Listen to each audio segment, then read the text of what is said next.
The global focus will shift to South Africa as it prepares to host a G20 Summit amid a myriad of global challenges, including trade wars, conflicts, inequality and climate change.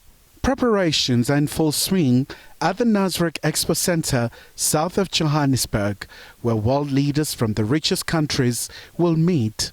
For South Africa's priorities are pretty clear.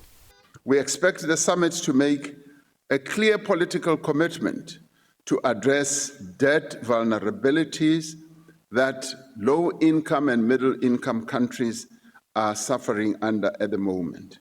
We want to see the issue of the cost of debt being addressed because many countries are having to spend the income or the revenue they have largely to pay back debt and not to advance their people's developmental needs such as education, health, and many others, and infrastructure. Pretoria seeks to push for the reforms of global institutions, harnessing critical minerals for inclusive growth and tackling the scourge of inequalities. For us in South Africa, being the most unequal country in the world, and also Namibia, I'm so delighted to have my sister here, Monica Gengos, for having not only being here, but also for having launched the report that she worked on together with others on breaking the inequality pandemic cycle, building true health security in a global age. It's interesting that the two countries that are really at the top of league of unequal countries should be acting together to launch reports on inequality. You as leaders can do something about it.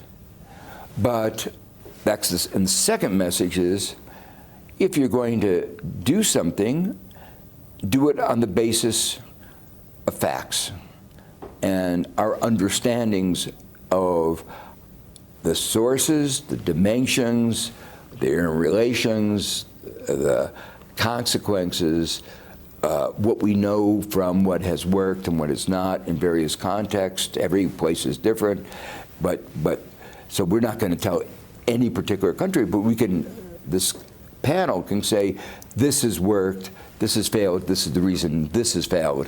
But inequality is a choice, and you can do something, but do it on the basis of theory and evidence.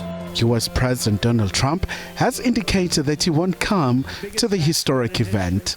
For generations, Miami has been a haven for those fleeing communist tyranny in South Africa. I mean, if you take a look at what's going on in parts of South Africa, look at South Africa, what's going on. Look at South America, what's going on. You know, I'm not going to, we have a G20 meeting in South Africa. South Africa shouldn't even be in the Gs anymore because what's happened there is bad. I'm not going. I told him I'm not going. I'm not going to represent our country there. It shouldn't be there. But Ramaphosa is adamant that Pretoria and Washington, D.C. will thaw their frosty ties. The noise between our two countries has quietened down, and we are now engaged in serious discussions with the United States, particularly their trade office. And that for us is a great advance. Let me add that a number of other countries are still in the woods discussing trade issues with that big market, and they are nowhere near any form of conclusion.